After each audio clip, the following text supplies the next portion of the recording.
Hai semuanya. Berjumpa lagi bareng Mimin Noba di sini.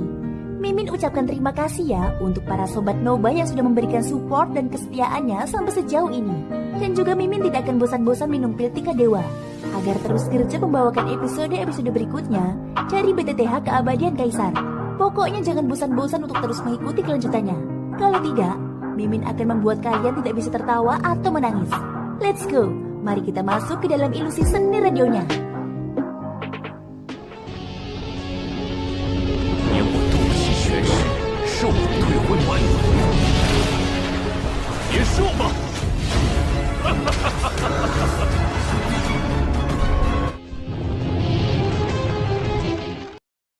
Melanjutkan cerita dari episode sebelumnya ya. Aku tidak punya pilihan selain melakukan ini.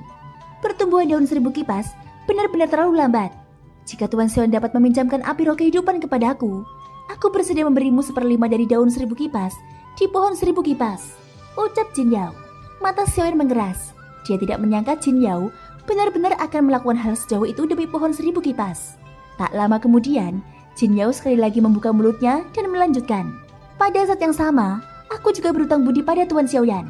Tuan Xiaoyan seharusnya bisa mengerti betapa pentingnya bantuan dari seorang Dodi. Ucap Jin Yao. Hati Xiaoyan pun mulai goyah saat mendengar kalimat tambahan ini. Saat ini dia dan keempat sekte besar bagaikan api dan air. Cepat atau lambat, mereka akan bertemu. Yang kurang darinya adalah ahli Tika Dodi. Meskipun Jin Yao tidak bisa selalu berada di sisinya untuk melindunginya, jika dia bisa berutang budi pada Xiaoyan, kemungkinan besar dia akan sangat membantu Xiaoyan di masa depan. Dimanapun dia berada, tidak ada seorang pun yang berani meremehkan ahli tingkat Dodi. Setelah berpikir sejenak di dalam hatinya, Xiaoyan menyipitkan matanya. Dia segera mengangguk dengan keras ke arah Jin Yao di depannya dan berkata, "Baiklah." Xiaoyan mengulurkan tangannya. Dengan sebuah pikiran, api surgawi berwarna hijau giok segera muncul dari telapak tangannya. Saat api surgawi muncul, aura yang membakar memenuhi seluruh ruangan, bahkan menyebabkan udara menjadi sangat panas.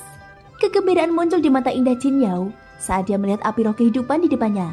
Dibandingkan dengan penampilannya yang biasa sebelumnya, kumpulan api hijau giok ini sekarang memiliki penampilan seperti api surgawi.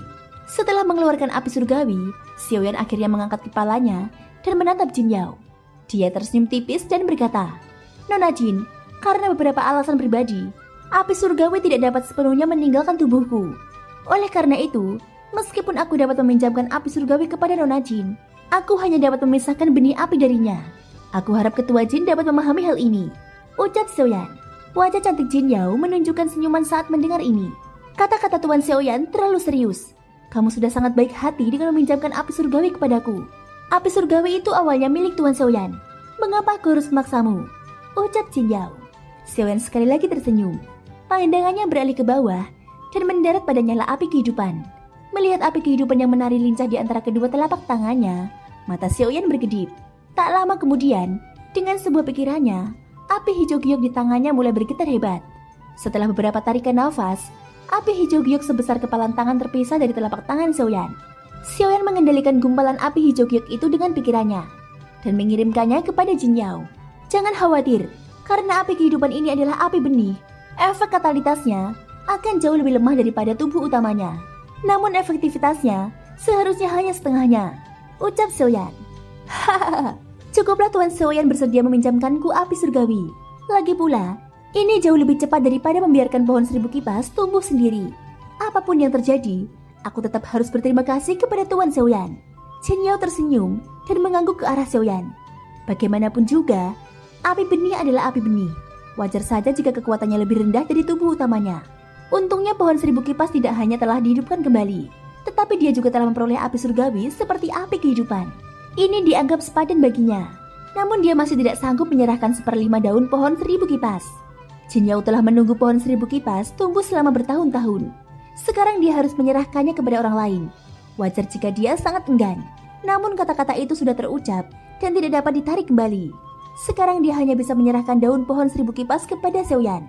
Tentu saja jika itu orang lain, sebagai elit Dodi, mereka bisa mengabaikan Xiaoyan. Namun Jin Yao berbeda. Sebagai seorang wanita, dia mampu mencapai tahap ini dan bahkan memantapkan dirinya di kota Yan ini, di mana terdapat banyak Dodi. Tentu saja dia memiliki kelebihannya sendiri. Ketika dia melihat Xiaoyan untuk pertama kalinya, intuisinya sebagai seorang wanita mengatakan kepadanya bahwa pria muda di depannya ini yang kekuatan tampaknya tidak lebih dari seorang bandi bintang 6, jelas tidak sederhana yang terlihat. Bahkan dia samar-samar merasakan aura berbahaya dari tubuh Xiaoyan. Jin Yao mungkin ragu dengan instingnya pada awalnya, tetapi dia akhirnya memilih untuk mempercayainya. Pada saat ini Jin Yao membungkus api surgawi di depannya dengan doki dan menyerapnya ke dalam tubuhnya. Mata cantiknya segera menatap Xiaoyan. Aku telah berjanji kepada Tuan Xiaoyan sebelumnya bahwa jika kamu dapat meminjamkanku api surgawi, aku akan bersedia memberikan Tuan Xiaoyan 1/5 dari daun 1000 kipas di pohon 1000 kipas. Sekarang aku akan menepati janjiku. Jin Yao mengangkat tangannya setelah mengucapkan kata-kata ini. Jarinya yang halus menunjuk dengan lembut. Seketika cahaya doki yang terang melesat keluar dari jari Jin Yao dalam upaya untuk memetik 1/5 daun dari pohon 1000 kipas. Nona Jin, harap tunggu. Akan tetapi, saat Jin Yao hendak bertindak, suara Xiaoyan tiba-tiba terdengar, menghentikan tindakannya. Nona Jin, aku tahu betapa berharganya daun 1000 kipas.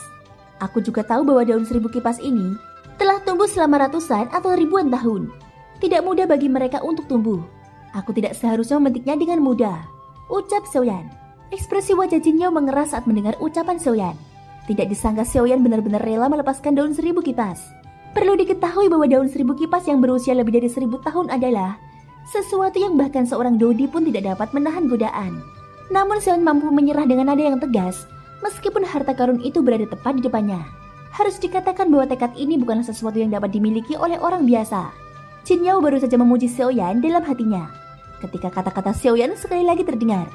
Namun Nona Jin, bolehkah aku mengambil sepotong daun 1000 kipas yang baru saja tumbuh? Ucap Xiaoyan. Kata-kata yang langsung terucap dari mulut Xiaoyan membuat raut wajah cantik Jin Yao menjadi sedikit muram. Ia tidak menyangka Xiaoyan akan mengajukan permintaan seperti itu. Siapa yang rela menyerahkan daun 1000 kipas yang berusia 1000 tahun demi mengejar tunas yang baru tumbuh? Ini sungguh mengabaikan hal-hal penting. Jika itu orang biasa, kemungkinan besar tidak ada yang bisa menahan diri untuk tidak meludahinya. Namun Jin Yao segera mengerti apa yang sedang terjadi. Pemuda berjubah hitam di depannya tampak jauh lebih menonjol daripada apa yang dibayangkannya. Dengan api roh kehidupan di tangannya, selama Xiaoyan mampu memperoleh selai daun pohon 1000 kipas, ia akan mampu menggunakannya untuk menumbuhkan pohon 1000 kipas yang baru. Mengapa ia membutuhkan daun 1000 kipas milik Jin Yao? Tindakan Xiaoyan tidak hanya memungkinkannya memperoleh daun 1000 kipas, tetapi juga memungkinkannya untuk berterima kasih kepada Jin Yao. Dapat dikatakan bahwa ia telah membunuh 2 burung dengan 1 batu. Selain itu, hal ini juga akan sangat membantu Xiaoyan di masa mendatang. Bantuan besar dari seorang elit Dodi sudah cukup untuk memungkinkan Xiaoyan bergerak tanpa hambatan di wilayah Silin. Hehehe, Tuan Xiaoyan, bahkan aku malu karena kalah dengan perhitunganmu, ucap Jin Yao. Setelah memikirkan semua ini, wajah cantik Jin Yao tanpa sadar menampakkan senyum menawan yang dapat memikat semua makhluk hidup. Matanya yang bening menatap tajam ke arah Xiaoyan, seolah-olah dia ingin menelannya bulat-bulat. Ditatap oleh wanita di depannya dengan cara seperti itu, Xiaoyan tidak dapat menahan senyum malu. Ketua Jin pasti bercanda. Alasan aku melakukan ini adalah agar kita berdua bisa mendapatkan apa yang kita butuhkan. Aku tahu bahwa Ketua Jin sangat menghargai pohon 1000 kipas. Aku hanya tidak ingin mengambil apa yang kamu cintai. Namun Ketua Jin, aku yakin bahwa kesepakatan antara kita ini pasti tidak akan mengecewakanmu, ucap Xiaoyan. Di akhir kata-katanya, Xiaoyan membuka mulutnya dan tersenyum. Kilatan melintas di mata yang hitam pekat. Setelah itu dia dengan cepat membuka mulutnya dan berkata lagi, Ketua Jin memang benar. Bantuan dari seorang elit Dodi memang sangat berharga. Namun Ketua Jin juga harus memahami dengan jelas tentang bantuan dari seorang alkemis tingkat 3, ucap Xiaoyan. Alkemis tingkat 3? Ekspresi wajah cantik Jin Yao tak kuasa menahan keterkejutan saat mendengar kata-kata Xiaoyan. Seorang alkemis tingkat 3 adalah seseorang yang bahkan bisa menggerakkan Dodi. Mungkinkah Xiaoyan di depannya sebenarnya adalah seorang alkemis tingkat 3? Keheranan tanpa sadar melonjak di hati Jin Yao ketika dia memikirkan hal ini. Seorang alkemis muda tingkat 3. Kemungkinan besar ini sangat langka bahkan di seluruh benua. Tuan Xiaoyan ternyata seorang alkemis tingkat 3. Meski hatinya merasa terkejut, Jin Yao tak kuasa menahan diri untuk bertanya pada Xiaoyan. Mendengar ini, Xiaoyan tersenyum tetapi tidak menjawab. Wajahnya menunjukkan ekspresi yang tampaknya tidak palsu. Pada saat yang sama, telapak tangannya yang putih perlahan mengulurkan 2 jari ke arah Jin Yao. Sebuah pikiran terlintas di benaknya dan sebuah cahaya berkelebat di antara kedua jarinya. Sebuah formula obat yang berisi berbagai bahan obat muncul di tangan Xiaoyan. Melihat pemandangan ini, Jin Yao tidak dapat menahan diri untuk tidak mengangkat alisnya dengan lembut. Dia mengulurkan tangannya dan menerima formula obat yang diberikan Xiaoyan kepadanya. Tatapan mata Jin Yao perlahan menyapu deretan bahan obat yang tercantum dalam formula obat. Tatapan mata indahnya berangsur-angsur menjadi serius. Meskipun dia tidak dapat mengenali jenis pil obat apa yang menjadi formula obat ini, dari bahan-bahan obat yang dibutuhkan, tidak diragukan lagi itu adalah formula obat untuk pil obat tingkat 3. Formula obat ini secara alami untuk pil pengembalian bodhisattva. Agar lebih mudah menemukan bahan-bahan obat itu, Xiaoyan terlebih dahulu menuliskan bahan-bahan obat itu di selembar kertas sebelum dia pergi. Ketua Jin, tolong bantu aku memeriksanya. Apakah mungkin Ketua Jin mengumpulkan semua bahan obat dalam formula obat ini? Tanya Xiaoyan. Jin Yao mengernyitkan alisnya dan menggelengkan kepalanya. Pandangannya sekali lagi menyapu formula obat di tangannya. Baru kemudian dia menatap Xiaoyan dan berkata, Tuan Xiaoyan terlalu menghargaiku. Rumah 1000 obatku mungkin memiliki koleksi yang banyak, tetapi aku paling banyak dapat menemukan 2 bahan obat dalam formula obatmu. Adapun sisanya, aku tidak memilikinya. Bagaimanapun sebagian besar bahan obat sangat berharga. Jika kamu ingin mengumpulkan semuanya, kemungkinan besar hanya rumah obat yang lebih besar atau aliansi alkemis yang dapat mengumpulkan semuanya. Ucap Jin Yao. Mendengar penyebutan aliansi alkemis, ekspresi Xiaoyan tanpa sadar berubah. Aliansi alkemis adalah faksi yang berada tepat di bawah menara pil. Jika dia bisa memasukinya, itu akan sangat membantu Xiaoyan. Seolah telah mengetahui pikiran Xiaoyan, Jin Yao mengerutkan bibirnya dan tersenyum saat berbicara. Hahaha, benar juga. Mengingat status Tuan Xiaoyan sebagai alkemis tingkat 3, jika kamu mengambil inisiatif untuk bergabung dengan aliansi alkemis, orang-orang itu pasti akan mengambil inisiatif untuk membantumu mengumpulkan semua bahan obat. Ucap Jin Yao. Mendengar ini, ekspresi Xiaoyan tidak berubah.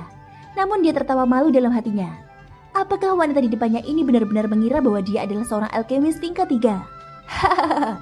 Untuk sementara aku tidak tertarik bergabung dengan aliansi alkemis. Kita akan bicarakan ini nanti. Namun aku penasaran apakah Ketua Jin akan menyetujui permintaanku. Ucap Xiaoyan. Mendengar perkataan Xiaoyan, Jin Yao tanpa sadar mengerun kening. Dia tidak menyangka bahwa Xiaoyan di depannya benar-benar dapat mengucapkan kata-kata yang mengejutkan seperti itu kepada aliansi alkemis yang ingin diikuti oleh puluhan ribu alkemis. Jika alkemis lain mendengar ini, kemungkinan besar mereka tidak akan dapat menahan diri untuk menyerangnya. Jin Yao menicak lidahnya dan mendesah dalam hatinya. Seketika dia tersenyum menawan pada Xiaoyan. Dia mengulurkan tangannya dan sebuah pikiran terlintas di benaknya. Sebuah kekuatan tak terlihat berkumpul di udara. Di bawah kendali pikiran Jin Yao, kekuatan itu memetik daun 1000 kipas seukuran telapak tangan dari pohon dan memberikannya kepada Xiaoyan. Melihat daun 1000 kipas di depannya, mata Xiaoyan berbinar.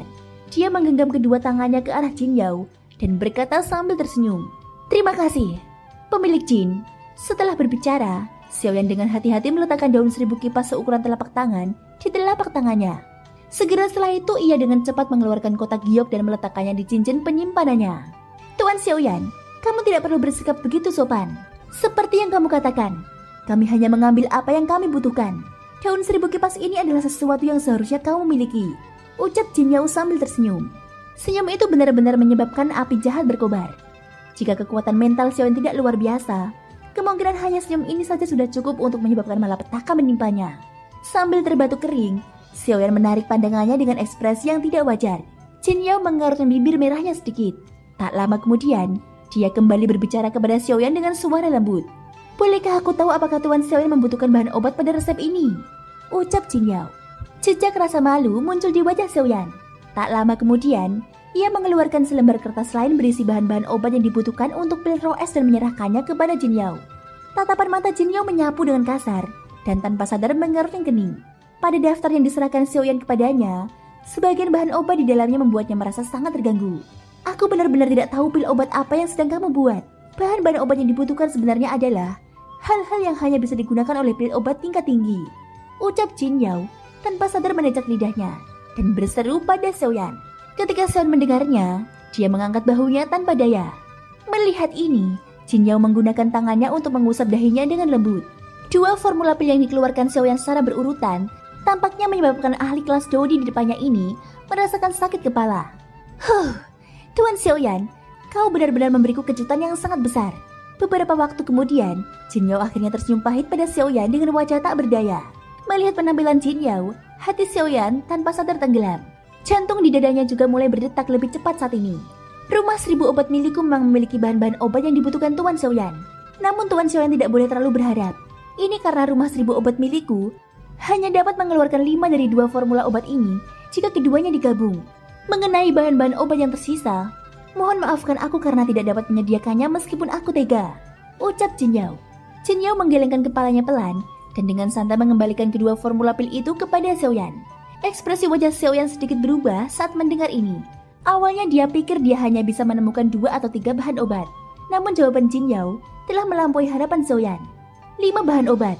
Dari sudut pandang Xiaoyan, perjalanan ini sudah sepadan. Bagaimanapun, bahan-bahan obat yang tercatat pada kedua formula pil itu semuanya sangat berharga di dunia ini. Bahkan jika mereka ditempatkan di pasar, mereka adalah eksistensi yang memiliki harga, tetapi tidak ada persediaannya. Pada saat ini, Xiaoyan dapat menemukan 5 dari mereka di rumah 1000 obat ini. Ini sudah merupakan kejutan yang cukup besar baginya. Hahaha, 5 ya? Ini sudah cukup. Xiaoyan tersenyum.